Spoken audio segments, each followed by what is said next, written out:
Hi, I'm Christina Willis. How are you all? I'm also good. Hope you all are doing very well. So, as continue with the chapter, with the next chapter in class 9. So, today we are going to do a chapter that is democracy. थोड़ा सा हम इसके बारे में introduction हम कर चुके थे, but अगर if you have any confusion, actually features मैंने already लिखे हुए हैं यहाँ पर और features मैंने समझाए भी थे, but हम एक बार introduction फिर से करेंगे. Okay, so the chapter is to be that what is democracy, why should we have democracy. So in the last chapter we have studied about the political situation prevalent in some countries. So basically actually first chapter जो है CBSE board ने what is democracy करके जो है chapter है contemporary democracy in the contemporary world. तो वो जो है basically इन्होंने हटा दिया है chapter. तो हटाने की वजह से जो है इन्होंने थोड़ा सा previous chapter का introduction वगैरह दिया हुआ है. So we are not going to that introduction. हम directly chapter से करेंगे. That democracy is a form of a government in which the rulers are elected by the people. Now this simple definition can be used by us to separate democracy from other form of a government that are clearly non-democratic. तो democracy की ये जो simple सी definition है can be used by us to separate democracy. Democracy को separate करने के लिए दे दिया हाँ.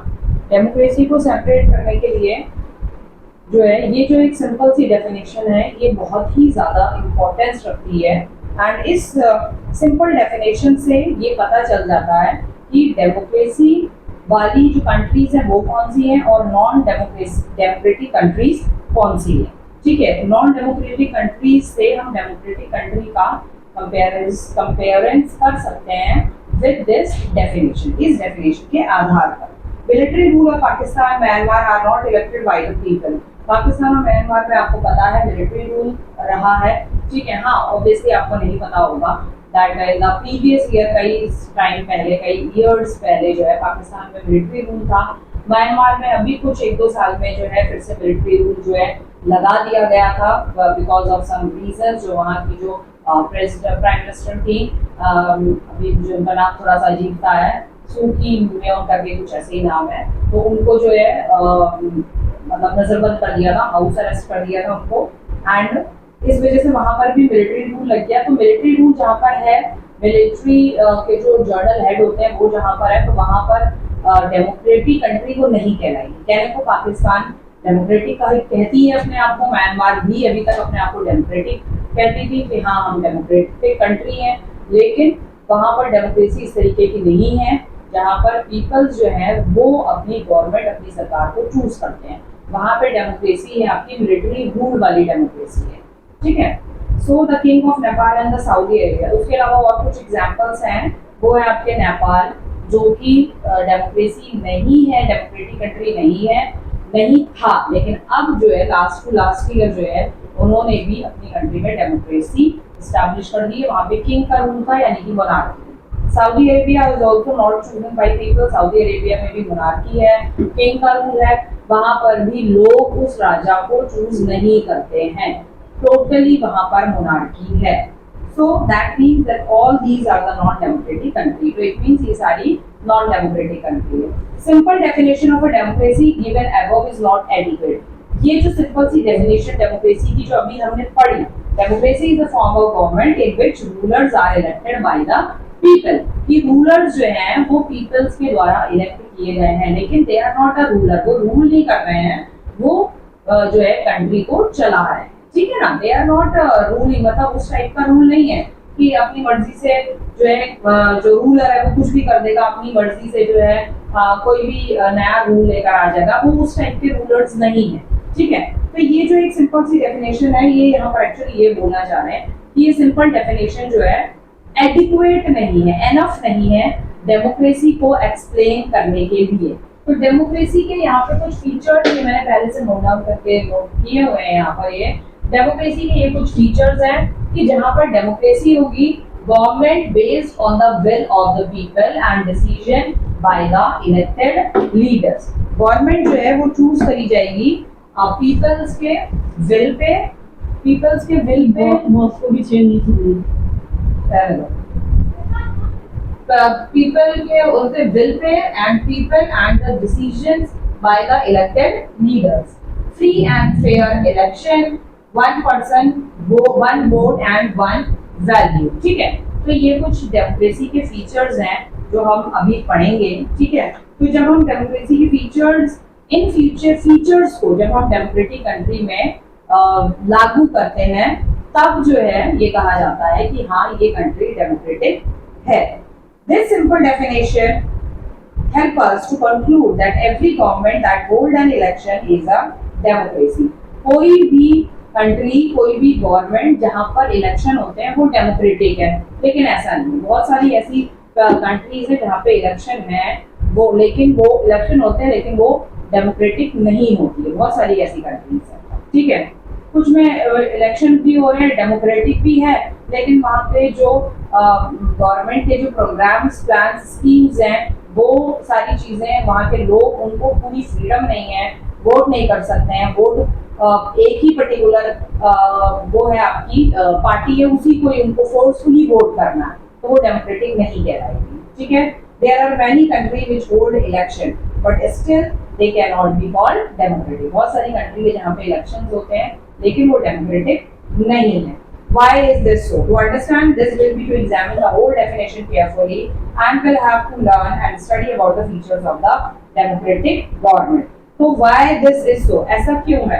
To understand this, we will have to examine the whole definition. तो इसको समझने के लिए हमें पूरी definition को examine करना पड़ेगा. और मीन्स हमें उस definition के साथ और भी बहुत सारे features जो है हमें साथ में पढ़ने पड़ेंगे. तो have to learn carefully, will have to learn and the study about the features of the democratic government. तो हमें डेमोक्रेटिक गवर्नमेंट के ये फीचर्स पढ़ने पड़ेंगे. ठीक है, तभी हमारे लिए वो जो डेमोक्रेसी की, डेमोक्रेटिक गवर्नमेंट की वो जो डेफिनेशन है वो सही जाती है. ठीक है, फर्स्ट फीचर है government based on the will of the people and decision is elect. तो जो भी गवर्नमेंट है वो पीपल के विल पर बेस्ड होनी चाहिए. जो गवर्नमेंट है वो पीपल, लोगों के ऊपर बनी होनी चाहिए, मतलब लोगों की विश से बनी होनी चाहिए. Peoples elect the government, people voting करेंगे, हर एक को प्रॉपर्ली वोट करने का राइट होना चाहिए. ये नहीं है कि क्या कहते हैं कुछ पर्टिकुलर पर्सन ही वोट करेंगे. लाइक आपके फ्रेंच रेवोल्यूशन में हमने पढ़ा था ना कि वहां पर वोटिंग का अधिकार वुमेन्स को नहीं था, वोटिंग का. एंड और क्या था कि वोट जो मेन है वो भी वही मेन जो है वोट करेंगे जिनके पास प्रॉपर्टी है, एरिस्टोक्रेट फैमिली के जो लोग हैं, बड़े बड़े पैसे वाले जो लोग हैं वो लोग वोट करते थे. बिजनेसमैन, बहुत एरिस्टोक्रेटिक फैमिली, नोबल पीपल्स जो थे वो लोग सिर्फ वोट करते थे. ठीक है, तो इस तरीके का जिस कंट्री में रहता है या इस तरीके का जिस कंट्री में हो रहा है वो कंट्री डेमोक्रेटिक नहीं कहलाएगी, क्योंकि पीपल, सभी पीपल्स को वोट देने का राइट होना चाहिए. Government based on the will of the people, government जो बने वो लोगों की विश पे बने, लोगों की विल पे बने. और डिसीजंस जो हैं, जो वो लीडर्स हैं, जो लीडर इलेक्ट करके लोगों ने आगे भेजे हैं. डेमोक्रेसी की सिंपल डेफिनेशन तो है, लेकिन ये कुछ फीचर्स जो हैं ये उसके साथ जब ऐड होते हैं, जब इंक्लूड होते हैं, तब डेमोक्रेटिक गवर्नमेंट कहलाई जाती है. ठीक है, सो ये हैं जो इलेक्टेड लीडर्स हैं, जो चूज किए जाने वाले जो लीडर्स हैं, वो लीडर्स जो हैं आपके गवर्नमेंट कंट्री से रिलेटेड कोई भी डिसीजन है तो वो लीडर्स ही लेंगे. ठीक है, ये हो गई आपकी फर्स्ट डेफिनेशन. फर्स्ट फीचर की क्या कह रहा है? Democracy is based on the will of the people, function according to the consent, लोगों की कंसर्न के अकॉर्डिंग फंक्शन करे. The fact is that the democratic government can not ignore the interest of the people. तो democratic government का एक main जो feature ये भी है कि जो गवर्नमेंट है वो लोगों के इंटरेस्ट को इग्नोर ना करे. जो लोगों की जो इच्छाएं हैं, जो लोग चाहते हैं, जॉब चाहते हैं, ये चाहते हैं, वो चाहते हैं, उसको जहां तक फुलफिल हो सकती है उसको भी फुलफिल करें. ठीक है, to run administration the government making policies, administration को रन करने के लिए गवर्नमेंट जो है पॉलिसीज बनाती है, प्लान्स बनाती है. Keep in mind public interest, public के इंटरेस्ट को अपने माइंड में रखते हुए बहुत सारी चीजें बनाई जाती हैं. And the representative elected by the people, जो रिप्रेजेंटेटिव है वो इन सारी चीजों को ध्यान में रखता है कि लोग क्या चाहते हैं भाई, लोगों को जॉब चाहिए, खाना चाहिए, इलेक्ट्रिसिटी चाहिए, वाटर सप्लाई चाहिए, सैनिटेशन फैसिलिटी चाहिए, रोड्स चाहिए, गांव तक पहुंचने तक ये सारी फैसिलिटीज चाहिए, हाउसेस चाहिए रहने के लिए, ठीक है। तो ये सारी चीजों का सोचने का काम लीडर्स का है। By the people pay due respect of the wishes of the people, लोगों की विश को ध्यान में रखते हुए उनकी विशेष पूरी करनी है। All the decisions regarding administration से regarding जो भी decisions हैं and various policy are taken by the elected leaders, जो भी different policies पर काम करना है वो पॉलिसीज लीडर्स जो इलेक्ट हुए हैं लीडर उनका काम है उन पॉलिसीज को आगे बढ़ाना, ठीक है, उन पॉलिसीज पे काम करना। ऑन द अदर हैंड उसी तरह दूसरी गवर्नमेंट को अगर हम देखें जो कि कहने को सिर्फ डेमोक्रेटिक है लेकिन डेमोक्रेटिक नहीं है, लेकिन मिलिट्री रूल जहां पर आता है वो गवर्नमेंट जो है वो आपकी डिक्टेटरशिप कहलाती है, जहां पे मिलिट्री रूल है। Dictatorship is based on the will of an individual. Dictatorship में क्या है, सिर्फ जो एक पर्टिकुलर इंडिविजुअल है, जो पर्सन है, जो एक आर्मी का जनरल होता है वही पूरी कंट्री को जो है आर्मी का जो सबसे बड़ा ऑफिसर होता है पूरी कंट्री को कंट्रोल करता है, उसी की मर्जी से सारी चीजें होंगी। और ग्रुप ऑफ इंडिविजुअल चलाते हैं कंट्री को and the government function according to his wish, और गवर्नमेंट जो है उन्हीं के अकॉर्डिंग जो है वर्क करती है, ठीक है, अपनी विश के अकॉर्डिंग, मतलब अपनी मर्जी से किसी को भी मार देना, किसी को भी रास्ते से हटा देना, किसी के साथ कुछ भी करना, किसी को किडनैप कर लेना, इस तरीके की चीज है, ठीक है। To understand this concept, we can take an example of a neighboring country. तो neighboring country का हम example देख सकते हैं। neighboring country आपकी पाकिस्तान जो कि 2002 में जो है, ठीक है, इनका मिलिट्री रूल था। मिलिट्री रूल जो कर रहे थे वो थे आपके परवेज मुशर्रफ, ठीक है। तो Pervez Musharraf led the military coup against the democratic elected government. जो डेमोक्रेटिक इलेक्टेड गवर्नमेंट जो थी उसके अगेंस्ट इन्होंने जो है अपनी आर्मी मतलब भेज दी। जो गवर्नमेंट चल रही थी, जो गवर्नमेंट काम कर रही थी, कुछ लोगों को उस गवर्नमेंट का काम पसंद नहीं आया, तो परवेज मुशर्रफ ने कह दिया अपनी आर्मी भेज के उस गवर्नमेंट को, प्राइम मिनिस्टर को, वो थे आपके नवाज शरीफ, ठीक है।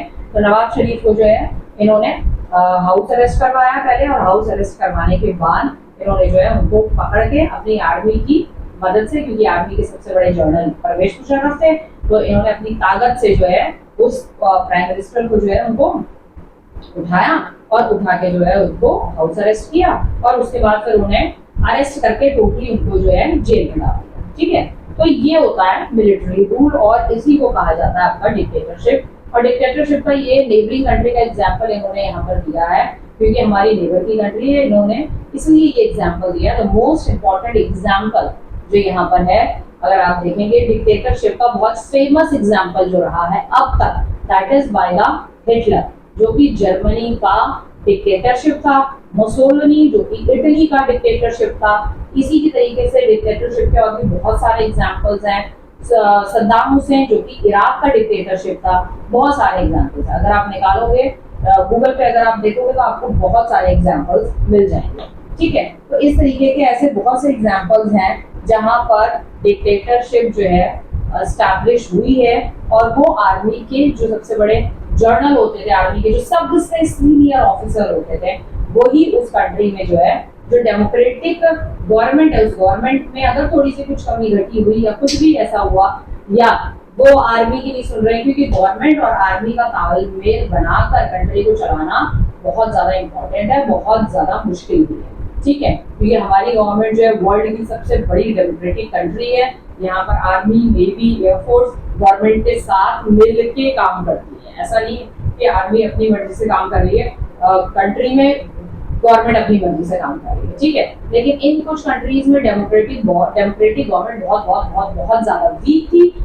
और वीक होने की वजह से आर्मी ने गवर्नमेंट को टेक ओवर कर दिया। आर्मी ने गवर्नमेंट को टेक ओवर कर लिया मींस टू से आर्मी ने गवर्नमेंट के ऊपर ही जो है रिस्ट्रिक्शंस लगा दिए, और गवर्नमेंट को, प्राइम मिनिस्टर को उठा के जो है उन्हें जेल में डाल दिया, ठीक है। इन अगस्त 2002 परवेज मुशर्रफ ने एक लीगल फ्रेमवर्क ऑर्डर पास किया। तो उस लीगल फ्रेमवर्क ऑर्डर में क्या था, according to which president got power to dismiss the national and provisional assembly, कि ये प्रेसिडेंट बनके बैठ गए थे, परवेज मुशर्रफ अपने आप को पाकिस्तान के प्रेसिडेंट बनके बैठ गए, ठीक है। और जो प्राइम मिनिस्टर था नवाज शरीफ, उसे हटा दिया। तो इसने एक लीगल फ्रेमवर्क कॉन्स्टिट्यूशन को चेंज करके एक फ्रेमवर्क ऑर्डर किया। उसमें क्या था कि जो प्रेसिडेंट है, प्रेसिडेंट को पावर है नेशनल जो असेंबली यानी पार्लियामेंट को खत्म करने की, प्रेसिडेंट को इसने पावर दे दी। ठीक है। The work of the civilian cabinet is supervised by national security council which is dominated by the military officer. तो जो सिविल जो पार्लियामेंट में जो कैबिनेट मिनिस्टर्स होते हैं वो अब वर्क कैसे कर रहे थे, वो वर्क कर रहे थे नेशनल सिक्योरिटी काउंसिल यानी कि आर्मी के अंडर जो एनएससी होती है, यानी आर्मी के ही अंडर में जो सिक्योरिटी की जो एक पूरी सिक्योरिटी की एक वो होती है, क्या कहते हैं उसको, सिक्योरिटी का एक पूरा अंडर सिक्योरिटी में एक चीज होती है। ठीक है। तो वो सिक्योरिटी जो है पूरी तरीके से अपने अंडर में उन्होंने कर ली। मतलब सिक्योरिटी कहने का मैं उसको वैसे उस टाइप से मैं अभी एक्सप्लेन नहीं कर पा रही हूँ। National security council is dominated by the military officer, यानी कि जो नेशनल सिक्योरिटी काउंसिल है कंट्री की जो सिक्योरिटी को देखती है। नेशनल सिक्योरिटी काउंसिल जैसे इंडिया की है आपकी, हाँ आ गया यार, जैसे इंडिया की आपकी है और रॉ, ठीक है, ये हमारी नेशनल सिक्योरिटी काउंसिल है। वो जो है हमारे जो सीक्रेट चीजें होती है, कंट्री की जो सीक्रेट चीजें होती हैं वो कंट्री में रखने में हेल्प करती है और उनको बाहर नहीं जाने देती। इसी तरीके से पाकिस्तान की जो सिक्योरिटी काउंसिल है वो है आपकी आईएसआई। ठीक है, आईएसआई पाकिस्तान की आईएसआई है। ठीक है। तो वो जो नेशनल सिक्योरिटी काउंसिल है वो पाकिस्तान की जो सीक्रेट चीजें हैं वो पाकिस्तान में ही रखने के लिए उनको बताया गया। मतलब पाकिस्तान की सीक्रेट चीजें बाहर नहीं जानी चाहिए, वो सिक्योरिटी करती है, उन चीजों की सिक्योरिटी करती है। ठीक है। तो वो उसको हैंडल कौन कर रहा था, मिलिट्री वाले हैंडल कर रहे थे, आर्मी वाले उसको हैंडल कर रहे थे, उनके अंडर में वो लोग काम कर रहे थे। आप समझ में आ गया होगा। After the legal framework election were held to the national assembly. Legal framework जब ऑर्डर किया परवेज मुशर्रफ ने तो वहां पर फिर इलेक्शन भी करवाया इसने, नाम के लिए election held to the National Assembly. So Pakistan has had election. Pakistan में इलेक्शन हुए। Even after the election, Pakistan cannot called be a democratic country. Election के बाद भी पाकिस्तान को डेमोक्रेटिक कंट्री नहीं कहा गया because the elected ruler cannot take the final decision. क्योंकि जो इलेक्टेड लीडर्स थे उनको फाइनल डिसीजन लेने की क्या कहते हैं, फाइनल डिसीजन लेने की आजादी नहीं थी, फ्रीडम नहीं था, हक नहीं था, वो फाइनल डिसीजन नहीं ले सकते। ठीक है। बाकी इसमें ये सारी चीजें दे रखी हैं। The final decision are in the hand of Pervez Musharraf के हाथ में था सारा final decision, who has not been elected by the people. Pervez Musharraf को लोगों ने तो इलेक्ट किया नहीं था। तो this gives us the first feature of a democratic country. तो ये हमें first feature of a democratic country का देता है। फर्स्ट फीचर यहाँ पर कंप्लीट होता है। Final decision making the power must be with those who are elected by the people. Final decision उनका होना चाहिए जो लीडर्स पीपल्स के द्वारा इलेक्ट होके आए हैं। ये फर्स्ट फीचर है। ठीक है। इसमें एग्जांपल्स जो हैं बहुत ज्यादा दे रखे हैं, बहुत लंबे एग्जांपल्स दे रखे हैं and this is that is for known use. ठीक है। सेकंड है आपका free and fair election. Free and fair election का क्या मतलब है, दैट इज कि इलेक्शन जो है फ्री होने चाहिए, everybody can do the vote, सबको राइट होना चाहिए कि हर कोई जो है वोट दे सके एंड फेयर इलेक्शन होने चाहिए। फेयर का मतलब है इलेक्शंस में किसी भी तरीके का करप्शन नहीं होना चाहिए। नो डाउट इंडिया में भी करप्शन वगैरह होता रहता है। ठीक है, करप्शन होता है और इलेक्शन के दौरान भी करप्शन होता है और इंडिया में तो ये हाल है कि जो गुंडे मवाली है इन सबको भी इलेक्शन में खड़े होने का राइट मिल जाता है। ये भी बड़ी अजीब सी बात है एंड आई डोंट अंडरस्टैंड ये किस तरीके का डेमोक्रेसी है कि गुंडे मवालियों को भी इलेक्शन में खड़े होने का राइट है। ठीक है। इसमें यहाँ पर इन्होंने चाइना का एग्जाम्पल दिया है तो मैं शॉर्ट में आपको बता देती हूँ कि चाइना में जो है एक ही पार्टी है, that is national people of Congress, जिसे चाइनीज कम्युनिस्ट पार्टी भी कहते हैं। अब चाइनीज कम्युनिस्ट पार्टी जो है वो कुछ ग्रुप ऑफ पीपल मिल के जो है उस पार्टी को चला रहे हैं और तो ये जो आपकी कम्युनिस्ट की जो सरकार है इसमें ग्रुप ऑफ, ये अभी से नहीं है, बहुत साल पहले से है, वरना हंड्रेड ऑफ ईयर्स से पहले से ये कम्युनिस्ट पार्टी है। और जो ये तरीके की जो पार्टी है इसमें ग्रुप ऑफ पीपल मिलकर चलाते हैं या क्या कहते हैं आपका या एक पर्टिकुलर एक इंडिविजुअल भी चला सकता है उसको, ठीक है, एक इंडिविजुअल या तो ग्रुप ऑफ पीपल मिलकर चलाएंगे, ठीक है। तो ये जो कम्युनिस्ट पार्टी है इसमें क्या है, इलेक्शंस होते हैं, सब कुछ होता है, लेकिन इलेक्शंस में पीपल आर नॉट फ्री, कोई और इसके सामने कोई और दूसरी पार्टी नहीं खड़ी हो सकती, और अगर खड़ी भी होगी तो लोग उसको वोट नहीं करेंगे, क्योंकि वहां के लोगों पर कम्युनिस्ट पार्टी का दबदबा है। वो डराते हैं, धमकाते हैं कि आपको सिर्फ कम्युनिस्ट पार्टी को ही वोट देना है और किसी को वोट नहीं देना। यहाँ पर ये चाइना का एग्जाम्पल दिया हुआ है, ठीक है। तो election should be free and fair to understand let us China and Mexico का एग्जाम्पल दिया है यहाँ पे। ओके, ये जो आपकी नेशनल पीपल ऑफ कांग्रेस है, यहाँ पर जो मेंबर्स हैं आपके वो 300 मेंबर्स, ठीक है, यहाँ पर देखिए लिखा हुआ भी है, ये 300 मेंबर्स हैं जो वर्क करते हैं आपके, ठीक है, ये आप देख रहे होंगे, ये 300 मेंबर्स यहाँ पर हैं इस पार्टी के अंदर, और सॉरी 3000, और ये 3000 पीपल मिलके जो है ये गवर्नमेंट को रन करा रहे हैं, ठीक है, इस गवर्नमेंट को चला रहे हैं, चाइना को चला रहे हैं, गवर्नमेंट को चला रहे हैं, कुछ भी कह सकते हैं आप।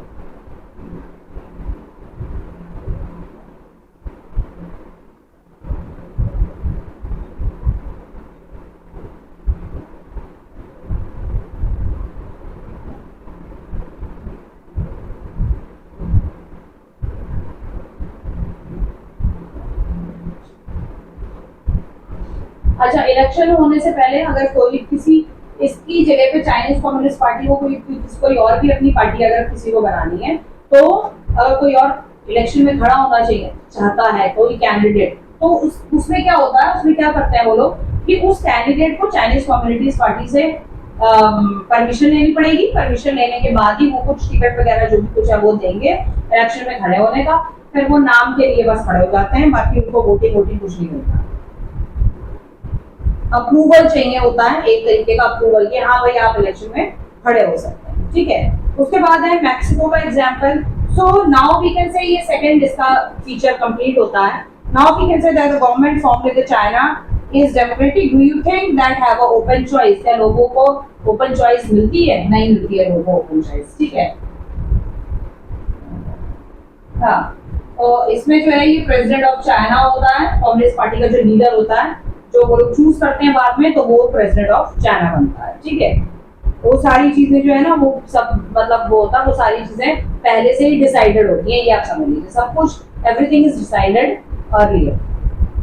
The power to appoint the president rest with only one party, ठीक है। Power to appoint president with only one party, president को अपॉइंट करने का जो पावर होता है वो सिर्फ एक ही पार्टी के पास होता है।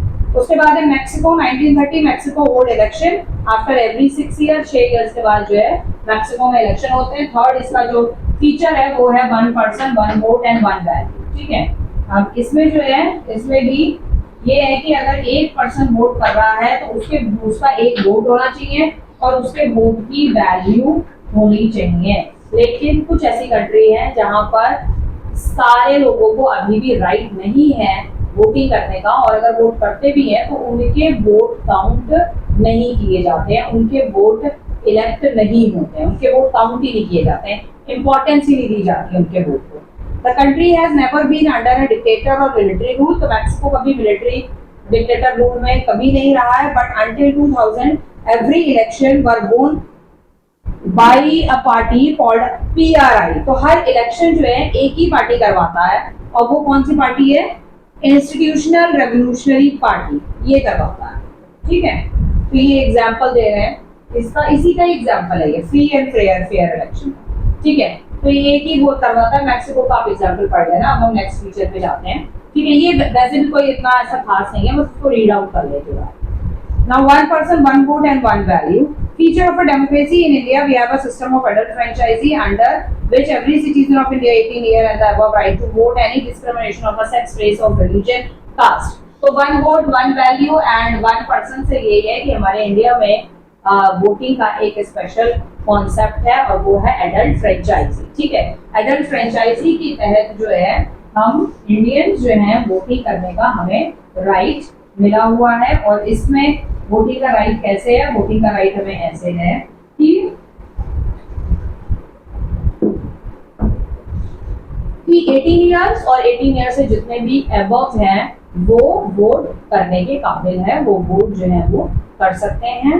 एंड ऑल्सो वो किसी भी रिलीजन के हो, किसी भी जेंडर के हो, मेल फीमेल, किसी भी कास्ट के हो, किसी भी चीज से बिलोंग करते हो, कोई भी बैकग्राउंड रहा हो उनका, लेकिन वो 18 साल के हैं या 18 साल से ऊपर के हैं तो वो वोट करने के लायक है।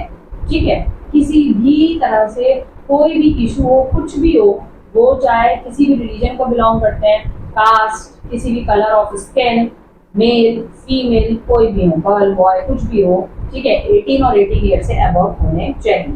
ठीक है, some country which do not have but equal right to vote, बहुत सारी ऐसी कंट्री है जहाँ पे इक्वल राइट, वोटिंग का इक्वल राइट जो है लोगों को नहीं है इक्वल राइट। ठीक है, now there are some countries like the Saudi Arabia का एग्जांपल यहाँ पे जो दिया है, वुमेन्स को सऊदी अरेबिया में आज भी वोटिंग का राइट नहीं है, women do not have the right to vote. So you can't say कि Saudi Arabia is a democratic country, जहाँ पे वुमेन्स को राइट नहीं है वोट करने का, तो आप ये नहीं कह सकते कि सऊदी अरेबिया जो है वो डेमोक्रेटिक कंट्री में आती है। ठीक है, उसके बाद एस्टोनिया का एग्जांपल दिया हुआ है।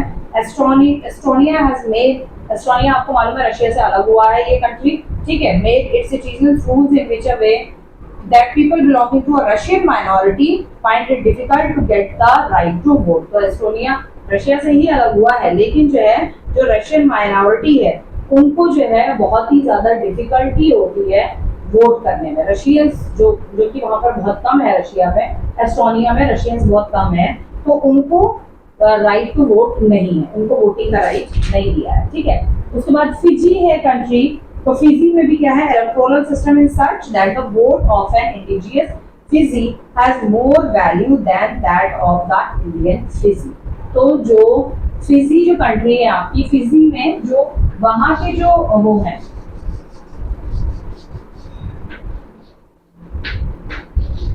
फिजी, ठीक है, जो वहां के ही रहने वाले हैं सालों वर्षों से, फिजीजियन है जो, ठीक है ना, जो फिजीजियन है उनको वोटिंग का अधिकार है, वो वोट कर सकते हैं।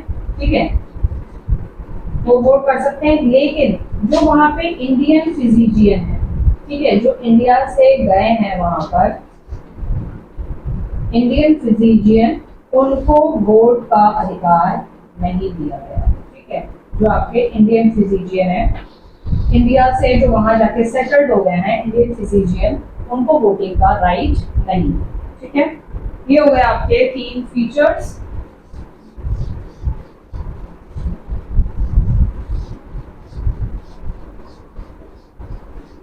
आई थिंक से तीनों फीचर्स आपको क्लियर हो गए होंगे।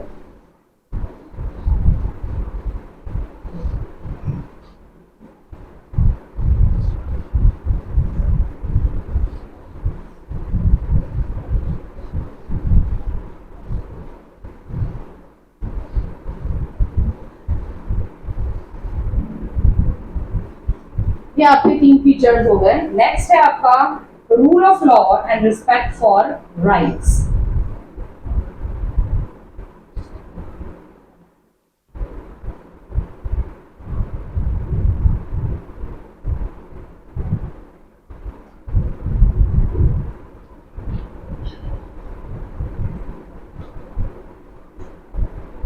Rule of law and respect for rights.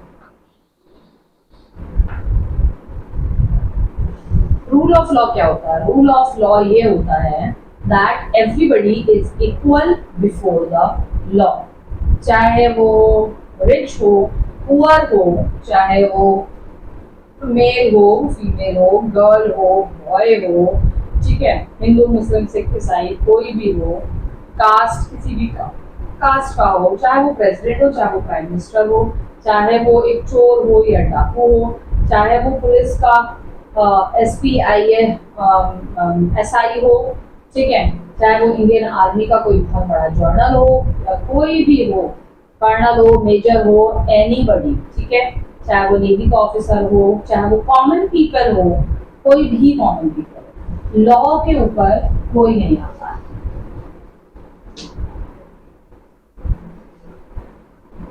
ठीक है, before law nobody is there.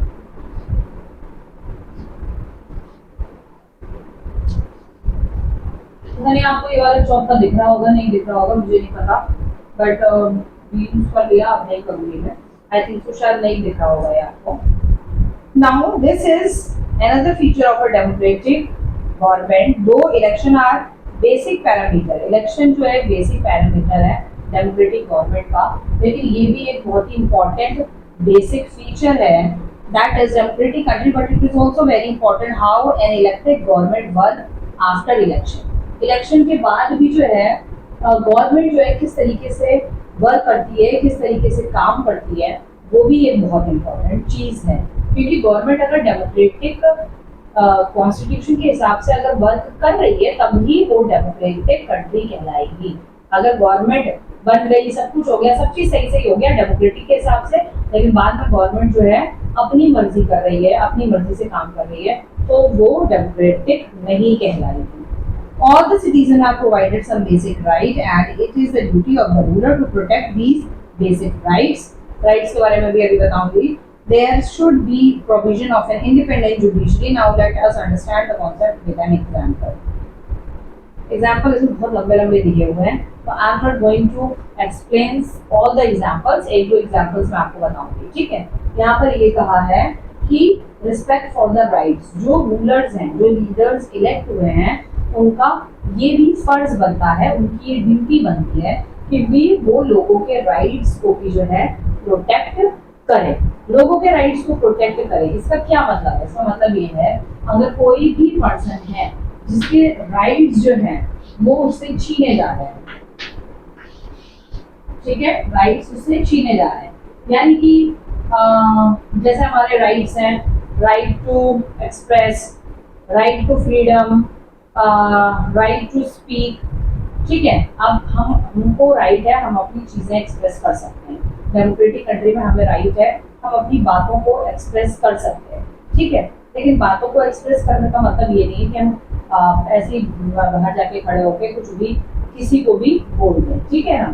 तो वहां पर क्या हो रहा है, वहां पर जैसे लाइक जैसे ये कि अगर हम किसी अच्छी चीज के लिए, कोई मान लीजिए कोई हम आंदोलन कर रहे हैं किसी अच्छे कॉज के लिए, किसी अच्छे कॉज के लिए, एनिमल्स के लिए हम लड़ रहे हैं, ठीक है, लाइक हम ये मान लेते हैं अगर हम एनिमल्स के लिए फाइट कर रहे हैं, ठीक है, फाइट फॉर एनिमल्स, एनिमल्स के लिए हम फाइट कर रहे हैं, ठीक है। जैसे कि अभी कई सालों से बहुत सारे लोग जो है एनिमल के लिए वर्क कर रहे हैं, और स्पेशली डॉग्स वगैरह के लिए, क्योंकि आजकल लोगों में एक नया तरीके का ट्रेंड चालू हो गया कुत्तों को मारने का, बिना वजह वैसे भी मारने का, लात मार दी और जान से मारने का, जहर दे के मार रहे हैं लोग डॉग्स वगैरह को, ठीक है। तो लोगों ने बहुत सारी फाइट करी एनिमल्स के लिए, डॉग्स के लिए ही नहीं और भी बहुत सारे एनिमल्स के लिए। अब सुप्रीम कोर्ट ने स्पेशली डॉग्स के लिए भी करी। सुप्रीम कोर्ट ने जो है फिर एक नया लॉ लेकर आई है, सुप्रीम कोर्ट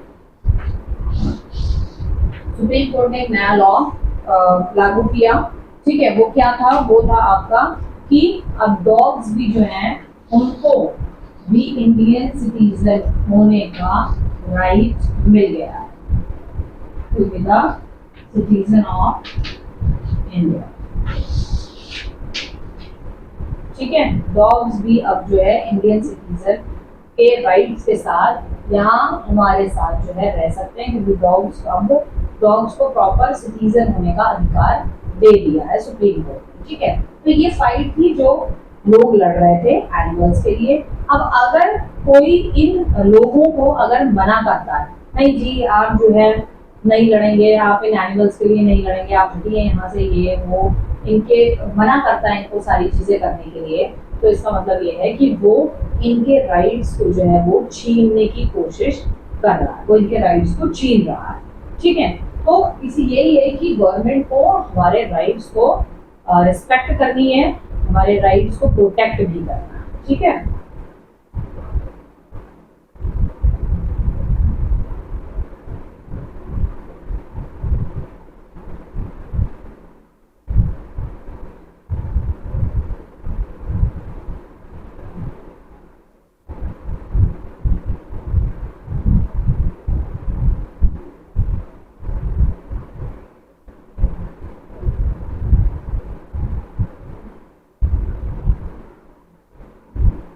जिम्बाब्वे का यहाँ पे एग्जांपल दिया है, ज़ैनू पीएफ पार्टी थी एक। ठीक है, तो जिम्बाब्वे फ्री हुआ, इंडिपेंडेंट हुआ वाइट माइनॉरिटी से, वाइट पीपल से, वाइट पीपल से जो उनके ऊपर रूल कर रहे थे। वाइट पीपल कौन थे? ऑब्वियसली ब्रिटिशर्स थे। ठीक है,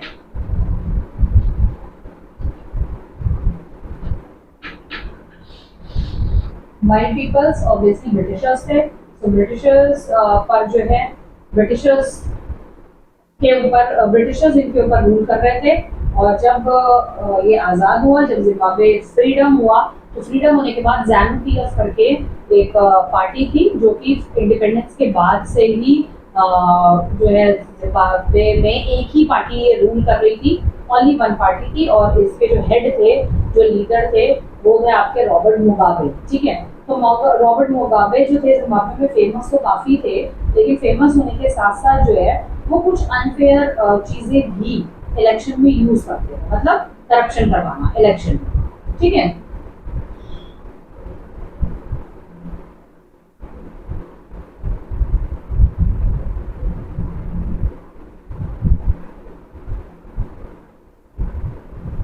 ठीक है, तो बहुत सारे अनफेयर मीन्स वो यूज करते थे, इलेक्शन होते थे, अनफेयर मीन्स यूज करते थे और वो हर बार जीत जाते थे। तो जो उनकी अपोजिशन पार्टी थी, उन्होंने बहुत उनके खिलाफ बहुत सारी चीजें करने की कोशिश करी। ठीक है, कई बार उनको हटा भी दिया, प्रेसिडेंट के उससे हटा दिया, बिल्कुल मतलब हटा दिया, खत्म कर दिया। लेकिन वो जो है फिर कुछ ना कुछ वो करके, कुछ ना कुछ टेक्निक लगा के वो फिर से प्रेसिडेंट बन के बैठ जाते थे।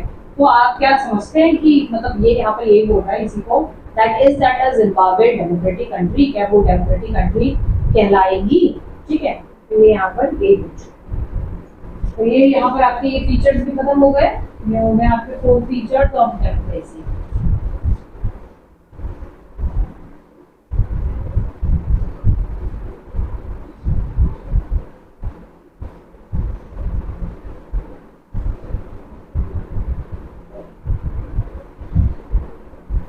फीचर्स ऑफ डेमोक्रेसी हो गए। उसके बाद आपके डीमेरिट्स और वीकनेस ऑफ डेमोक्रेसी।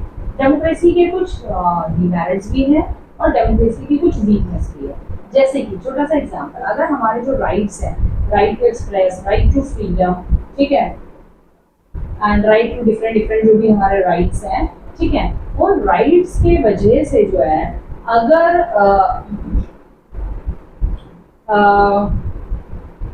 अगर जो है हमारे राइट्स की वजह से क्या बता रही थी मैं, भूल गई। हाँ, हमें जो राइट्स हमें जो मिले हैं, उन राइट्स की वजह से क्या होता है, कई बार कुछ लोग जो हैं जो हमें राइट्स हैं, राइट टू एजुकेशन है, लाइक, ठीक है, तो कुछ ऐसे भी राइट्स हैं जिसका लोग मिस यूज करते हैं।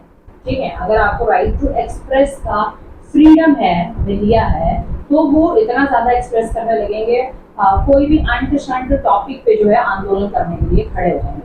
जैसे कि आपने सुना होगा लास्ट ईयर किसान आंदोलन जो हुआ था, ठीक है, किसानों को गवर्नमेंट की पॉलिसी समझ में नहीं आई, तो वो जो है अपने आप को एक्सप्रेस करने के लिए जो है आंदोलन करने बैठ गए। ठीक है, बैठ गए सड़कों पे, पूरा दिल्ली जाम कर दिया, लाल किला पे पहुंच गए, बदतमीजी करी, ये सब कुछ किया। ठीक है, तो ये है मिसयूज डेमोक्रेसी का। अगर यहाँ पर अगर मिलिट्री रूल लगा दो, तो ये जितने सब आंदोलन कर रहे थे वो सबके सब जो है घर में दुबक के बैठ जाते हैं। ठीक है, तो ये है डीमेरिट्स एंड कुछ आपकी वीकनेस ऑफ डेमोक्रेसी।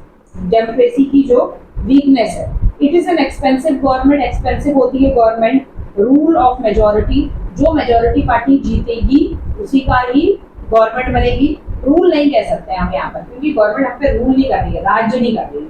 गवर्नमेंट को हम नहीं बनाया तो हम पे रूल नहीं कर सकती है।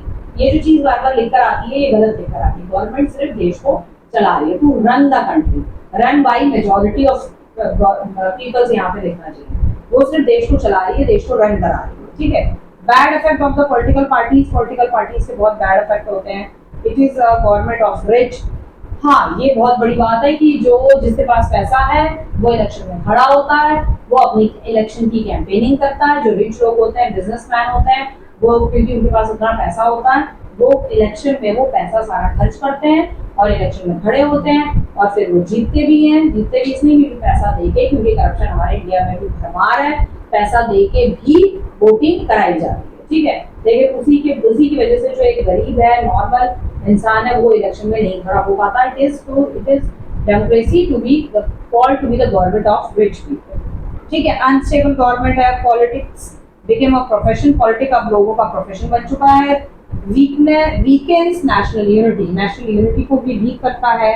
Lower the moral standard of people, ठीक है। ये सारी चीजें हैं। तो वीकनेस और डीमेरिट्स हम जो है अपने नेक्स्ट सेशन में स्टडी करेंगे। उसके बाद है डेमोक्रेसी एंड डिक्टेटरशिप और वाई डेमोक्रेसी। डेमोक्रेसी और डिक्टेटरशिप के बीच में कंपैरिजन किया हुआ है।